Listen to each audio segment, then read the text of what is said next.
On the surface, the armor worn by the Adeptus Astartes seems rather simple, but this could not be further from the truth. Each design and mark of Astartes power armor has both a long-standing history and varied applications. Oftentimes, important details are overlooked when considering the armor of the Emperor's Angels, which serves as their bulwark against the miasma of chaos and the claw of the Xenos Scourge. Power armor is the standard form of protection for space marines, reminiscent of the ancient suits of metal armor used by humanity in its early histories. The armor worn by the Emperor's finest is designed to strike fear into the enemies of man, and to proclaim loyalty to their chapter. It is made to forge a symbol of humanity's dominion over the stars in the minds of the people of the Imperium. Yet, not all marks and types of power armor were created equal. What became known as Mark I power armor was first used by the techno-barbarians of pre-unification Terra. But as the Emperor began his unification wars, it would be used by his Thunder Warriors, and later the first Space Marines. This protective plate would later be dubbed Thunder Armor, after the Thunderbolt icon that the Emperor used as his heraldry during the brutal unification wars of the 30th millennium. Unlike all suits that would come afterwards, the Mark I was not fully enclosed. Additionally, only the torso was powered and was incapable of hosting life support systems, with the helmets often being open-faced and decorated with plumes. Despite the shortcomings of this seminal panoply, the Emperor's legions would conquer Terra.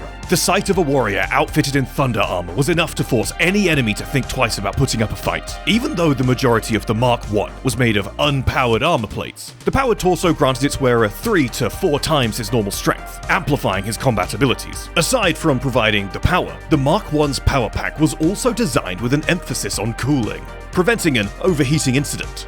After the ending of the Unification Wars, the Mark I would see an extended use into the Emperor's conquering of the Sol system. A number of Mark I suits have survived into the 42nd millennium, where they have been relegated to use in ceremonies that harken back to the times of the Great Crusade. On Ulanor in particular, it has been recorded that many officers wore the ancient armor. While not used in any great capacity during the Great Crusade, certain Black Shield elements of both sides of the Horus Heresy were so hard-pressed that they were forced to deploy suits of Mark I armor on the battlefield. It has also been suggested that Black Shields may have used these suits due to a severe lack of supplies. While it served its purpose, Mark I was only the first step on a long road of improvement and innovation. The Emperor had planned the Great Crusade even before the Age of Strife came to a close. In doing so, he had developed designs for what would become Crusade Armour. The Mark II, as it was called, was a much-needed upgrade to the Mark I, with a full life support system and specifically designed plates to allow for maximum mobility. The Mark II was deemed adequate for the greatest conquest mankind had ever seen. After Mars joined the fold of the fledgling Imperium, Mark II power armor became standard issue across all Space Marine legions. Crusade armor became an icon of the Great Crusade era, with millions of suits being produced during the period. Although later designs replaced the Mark II, it would never fall out of favor due to the sheer number produced, despite its difficulty to repair. Despite all of its new features, the early iterations of the Mark II featured a helmet pinned in place, with the Space Marine's head being able to move only on the inside. There was obviously room for much improvement. A final note worth mentioning is the appearance of either an updated Mark I armor, or what could possibly be the use of an early Mark II by some of the Thunder Warriors, as they destroyed the last church on Terra with the Emperor, as depicted in the short story The Last Church. As the Great Crusade moved across the galaxy, fighting began in the galactic core, and tunnel warfare became a focus. During this time, Mark II was considered inadequate, and thus Mark III, also known as Iron Armor, was introduced. Instead of being designed to replace Mark II, Mark III was intended as a defensive upgrade to the Mark II chassis. While cumbersome and uncomfortable, it replaced flexibility with unparalleled frontal protection, yet it left the rear less protected. Even in the 41st millennium, the Mark III continued service among some chapters for specialized operations, such as sieges or void-borne boarding actions. In any confined space where moving solely forward was the goal, Mark III excelled. Although every legion had access to Mark III, it became a favorite of certain legions, like the Iron Warriors and the Imperial Fists, who favored it for both defensive and offensive siege warfare. Even the likes of the Dark Angels and the Space Wolves came to love Mark III for its bellicose nature and wide availability. Mark III was also the armor of choice for many a breacher squad across the galaxy. After the Heresy, it was the Death Guard that came to embody the brutal-looking armor as the sons of Mortarion grew to be corrupted and twisted by the gifts of the Plague God. Since then, Plague Marines have become synonymous with the Iron Armor. Mark IV, also known as Imperial Maximus Armour, encompassed the might of the Legiones Astartes at the height of the Great Crusade. Although somewhat less flexible than suits of Crusader Armour, Maximus eventually became easier to produce, maintain, and offered significantly better protection. Not only was it lighter, but the new technologies and materials found across the galaxy turned Mark IV into the pinnacle of power armour design. Horus, being the War Master, also ensured that the majority of Mark IV suits was stockpiled for use by the traitor legions. When the rebellion first began, Mark IV was the most used suit of armor. However, this would not last forever. As the heresy carried on, and the war grew too savage for Maximus Armour to stay in active service, as supply issues grew more taxing on the traitor legions, stockpiles began to run dry, even in the earliest stages of the heresy. What was intended to be the height of Legiones Astartes power armor would fade away and be overshadowed by other designs out of naught but necessity. Yet, as the heresy ended, the Mark IV's production cycle was cut short as the Emperor's dream for humanity was destroyed. Fast forward to the modern era, the Red Scorpions and the Iron Hands are the only known Space Marine chapters who seem to have access to new suits of Mark IV armor. With a whole host of issues ranging from artificers and tech marines being unfamiliar with the new Mark IV to having scarce access to spare parts, the development of Mark V Heresy Armour began. Taking design cues from both Mark IV and older patterns of armour, the Heresy pattern presented itself as a mishmash of armors. Surprisingly durable, it still faced its own host of issues, causing it to fall out of popularity with most chapters. Most were even scrapped for spare parts after the Horus Heresy ended. Notably, the Mark V was designed using easier to replace armor plates, incorporating molecular bonding studs to save on materials. Even the helmet was based on a prototype Terminator helmet, further emphasizing the patchwork nature of this armor. Of the issues that were present, amongst the most concerning were exposed power cables, a vulnerable chest plate, and power output issues forcing Space Marines to choose between intolerable heat buildup or reduced power levels. The most interesting fact about Mark V, however, is that while the above described issues were caused by specific production sets of the armor, for Astartes across the galaxy, their suits of Heresy armor were cobbled together using field modifications and pieces from other marks of armor. Mark II and III were easy enough to mix together, as were Mark IV and Mark VI, and later on 7. Yet, crossing these two lines of armor proved difficult. As an extra mention, Heresy armor would also become synonymous with the survivors of the Drop Site Massacre. After the Heresy, a small number of chapters continued to rely on Mark V power armor, due to seeing its ramshackle nature as a pro rather than a con. Its durability and ease of repair made it a somewhat practical choice, even as newer designs became available. Mark VI is a rather unique mark, as it technically predated Mark V, but did not enter full production until after the Heresy had already kicked off. The development of Mark VI was viewed with some controversy, as both the Iron Warriors and the Salamanders harbored criticisms about the design. It is theorized that when pushed for active field testing, Praetor mentioned for the Raven Guard to have the honor in hopes of them failing, and ultimately causing the development of Mark VI to be ended. Having more advanced autosensors, the Raven Guard caused Praetor's plan to backfire. And with the successful scouring of the Scalan sector, the design, now dubbed Corvus Armour, was approved for continued development. However, this was concluded during the Horus Heresy, with the Raven Guard being given the first honor of using it en masse. However, as the Heresy continued, it was quickly spread throughout both traitor and loyalist forces.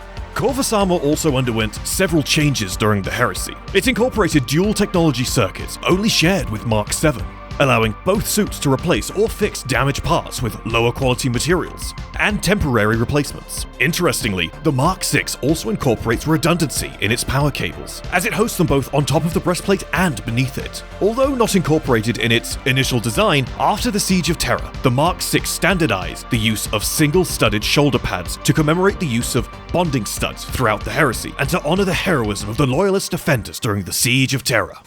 Although Mark 7 might look wildly different from its predecessor, the two suits share many things in common, being interchangeable. But Mark 7 was the final iteration of Mark 6. Featuring increased protection, Mark 7 would also shed the much beloved studded shoulder pad. The design also earned epithets, such as Armorum Impetor, Aquila, or Eagle Armour, due to its employing of the Emperor's personal sigil upon the breastplate, a means of displaying iconography that was almost unheard of until this point. However, certain features were left out. The replacement of the beak-shaped helmet left the design with a prominent Vox grill, a feature of the older Mark IV, also featuring better knee joint articulation. It did in fact see its first deployments on Terra and Luna during the Siege of Terra. When the traitors fled from Terra, many loyalist Astartes were re-equipped with Mark 7 to inflict bloody vengeance on any who strayed from the Emperor's light. Once the Imperium grew stable again, the Mark 7 became the new face of the Emperor's Angels of Death, serving them for 10,000 years. This was the mainstay armor of the Adeptus Astartes. Even during its development, it forged a legend, as the Imperial Fists would fight tooth and nail to bring its researchers and designers to Terra, where they could finish their great work. One of the few armor marks to be developed after the Horus Heresy, Mark 8 Errant Armour earned itself a rather unique position. Its exact origins are obscure, and as such, little is known about its development. What is known, however, is that Mark 8 is a clear upgrade from Mark 7, adding additional armor features such as a prominent gorget and reinforced shoulder pads on certain models. It also included superior cooling and power distribution systems, allowing it to serve in longer combat operations. Attempts were also made to retain the modularity of the armor when using parts from previous marks. This process became difficult when attempting to reconcile certain helmets with the raised gorget. However, with the introduction of Primaris Marines and their own mark of armor, Mark 8 never truly rose to fame, or widespread use like Mark 7 or 6 have. Being a rare piece of equipment, it would most notably be used by veteran Astartes, or the likes of the Death Watch. Interestingly, however, the Minotaur's chapter, who are an infamously favourite chapter of the High Lords of Terra, also maintain an impressive armoury of Mark 8 armour. The absence of Mark 9 power armor may stem from several possibilities, though none can be stated with any true certainty. It is conceivable that the Imperium's technological stagnation and reliance on ancient templates curtailed the development of new armor marks after Mark 8. The priorities of the Adeptus Mechanicus, steeped in their veneration of the Omnissiah, and their reluctance to innovate beyond the sacred STC designs, could have prevented further advancements. Alternatively, the relentless demands of unending war might have forced the Imperium to focus on maintaining existing armor patterns, rather than experimenting with unproven designs. It is also possible that efforts to create a Mark 9 were attempted, but failed, their records lost or suppressed amidst the bureaucratic inertia of the Imperium. In truth, the reasons may be a blend of these factors, obscured by the mists of time in the Imperium's shrouded history. With the introduction of the Primaris Marines came new weapons and armor, most notably of which is the Mark 10. It manages to be the most unique of all power armor marks so far, as it is larger than typical Firstborn armor. It better accommodates the increased size of the Primaris Marines, and also bears the unique feature of being 3 different variants of armor, sharing one common design language. Mark 10 Tacticus is the first and most common of the variants, a baseline from which the other two differ. Used by most Primaris Marines, Mark 10 is an upgrade of the previous design, incorporating elements from many other armor marks, as well as new designs to decrease the potential weaknesses and risks. It is most comparable to the previous designs, as its intended purpose is to be an armor for any battle brother on almost any mission. Tacticus remains famed for being used by officers, intercessors, and veterans. Mark 10 Phobos is the second variant. Lighter and streamlined, the Phobos armor proves to be a marvel of engineering, as it possesses greater mobility and silent servo motors for stealth and infiltration missions. Although stealth is not the first thing that comes to mind when discussing Space Marines, when an operation requires a more delicate hand, any Space Marine can don this lighter suit of armor to perform a perfect execution strike. Next is the Gravis armor, which is the other heavier cousin of the Phobos design. Adding additional protection and strength, Gravis armor is only outperformed in protection by Artificer Armour and Venerable Tactical Dreadnought armor. With its massive bulk, it can stride into furious firestorms and remain unscathed. Serving as a heavy armor for Space Marines, it is often paired with heavier weapons and more aggressive frontal assaults. As a whole, the introduction of Mark 10 has provided Space Marines with previously unimagined tactical flexibility. Of course, the previously discussed marks of power armor do not encompass all the variants of Space Marine armors, as many more do exist. The Praetor pattern, for example, which was created in the Ultramarine Viridian Forge, was not approved for widespread uses beyond the Ultramarines Legion during the Great Crusade and Horus Heresy. The Grey Knights are one of a few, if not the sole chapter to have exclusive rights to a Forge World, namely that of the moon Deimos. Upon the chapter's inception, this moon was taken from Mars' orbit and put closer to Titan. The Aegis Armour is forged upon Deimos. An archaic and baroque design, it is bound and sealed by the greatest mystical and psychic defenses known to the Imperium of Man. It is also equipped with a wrist-mounted Stormbolter as standard, a unique feature of this pattern of armor. Inscribed with hexagrammatic wards and bolstered by the psychic might of the wearer himself, the Aegis armor proves highly effective against psychic energies and demons alike, as it has been known to render possession impossible in some cases, and to turn aside other perils of the warp where they would normally prevail. At the height of value and quality sits Artificer Armour. A panoply of this grade boasts capabilities far beyond that of regular armor, and can even rival the protectiveness of Terminator plate. Each suit of Artificer Armour is a rare and potent relic made from super dense materials, and boasts superior damage control mechanisms. Due to its rarity, it is only given to the mightiest warriors of any given chapter, such as chapter masters or captains. Even so, it may also be awarded to the most elite warriors to wear into battle, such as chapter champions. Tech Marines are also known for modifying and enhancing their own battle plate to the point that it becomes a qualitative rival to Artificer Armour. However, unlike other suits, these will be handed down amongst various Tech Marines of a chapter, but are not necessarily regarded as chapter relics. Of course, no summary of the Adeptus Astartes battle plate would be complete without acknowledgement of the formidable Tactical Dreadnought armor. I feel that such an in-depth topic would not be done proper justice in a video like this one. Therefore, I'll be covering Terminator armor in its entirety in a separate video in the future. However, Tactical Dreadnought armor, better known as Terminator armor, elevates a Space Marine to unparalleled levels of protection, specifically designed for close quarters boarding actions such as aboard space hulks and other confined areas. Terminator armor is capable of withstanding almost any attack, even those from power and melter weapons. Like regular power armor, there are numerous patterns and types of Terminator armor. Tartaros Terminator armor was developed alongside Mark IV Maximus pattern power armor. For its time, it was considered the most advanced and efficient suit of Terminator armor. Faster, agile, but also more resource-intensive. Tartaros saw widespread use across the legions during the Horus Heresy. Cataphractii was one of the first versions of Terminator armor.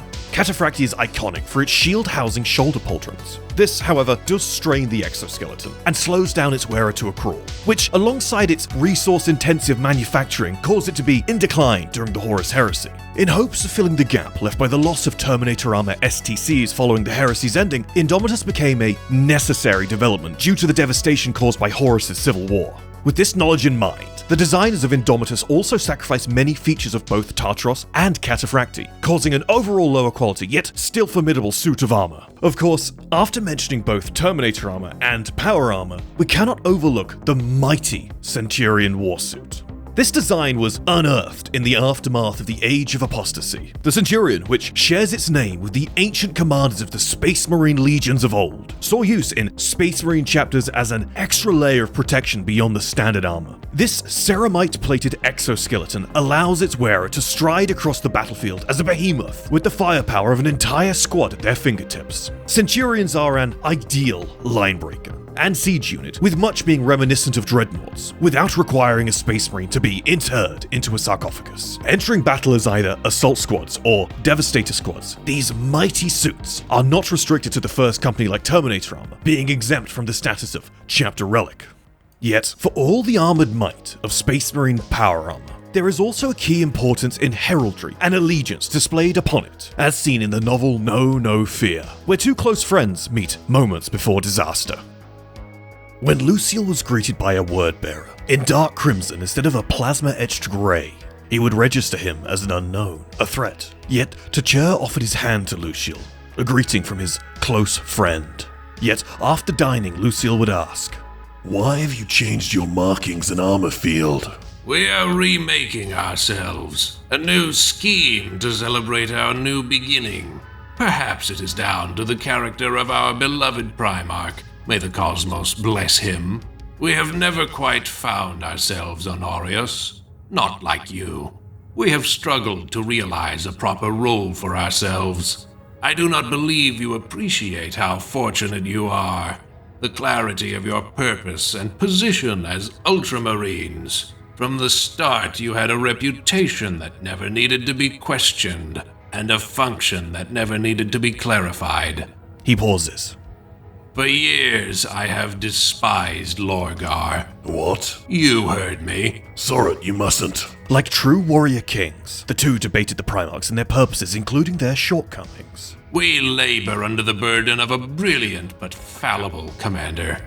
We no longer bear the word, my friend. We bear Lorgar. Lucille, however, would argue back, defending the Primarchs. Even Angron and Russ would be praised alongside Lorgar. I can't believe you're defending him. Why can't you? I think we may be finding our purpose at last, Honorius. Hence our new resolve. Our change in scheme and armor color. I was asked to join the advance. Lucille would be counted amongst the very first to die during the betrayal at Calth. With each Space Marine possessing the priceless gene seed organs necessary to elevate them above human capability, it isn't surprising that their armor contains its own host of abilities and features. These work to further enhance existing abilities or provide additional ones. Space Marine helmets contain a wide variety of abilities, from enhanced hearing and vision aids and protection to tactical displays, communication devices, but also an overview of the current status of their weapon systems, armor integrity, and their own vitals, which are then broadcasted to command units and apothecaries. And this is only a small taste of the tactical knowledge provided by Space Marine helmets.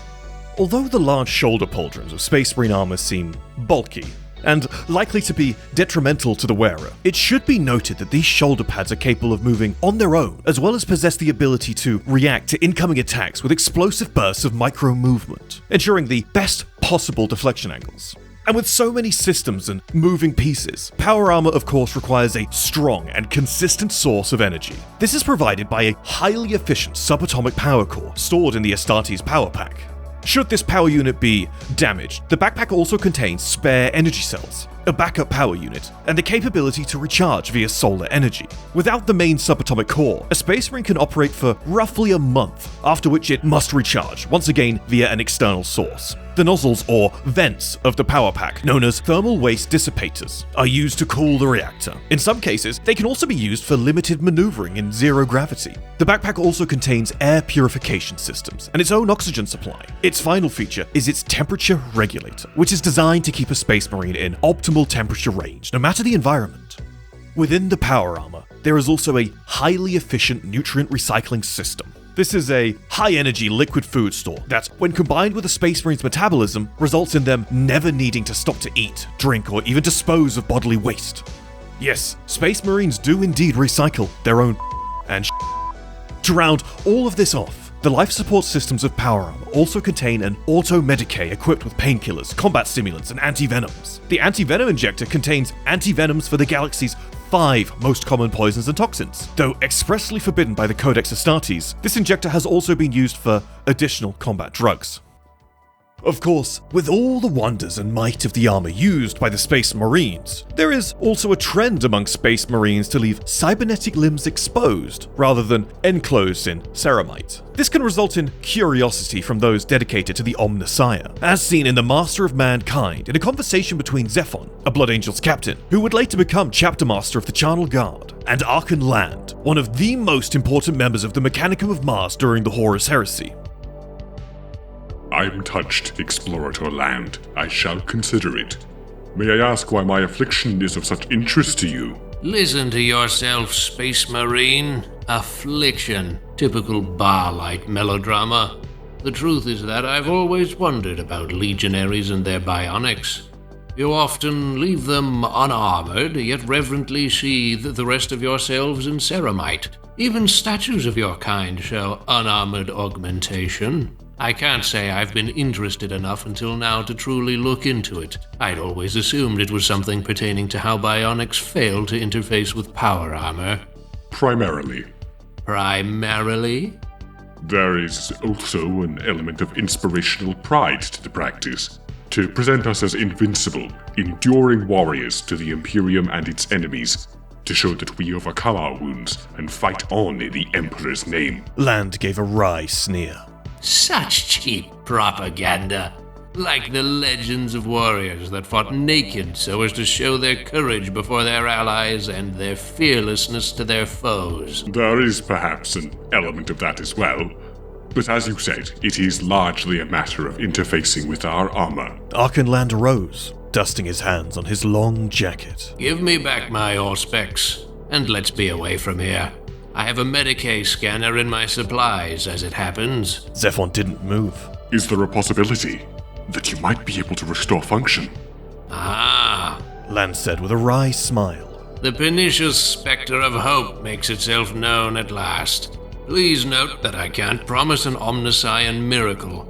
I'm no surgeon, augmeticist, or bionic engineer. Yet there's nothing else to do until our departure but stare into the screens and witness nightmares given shape. Given that I've checked and rechecked my radar thrice within the last few hours, you are, at least for now, my only useful distraction.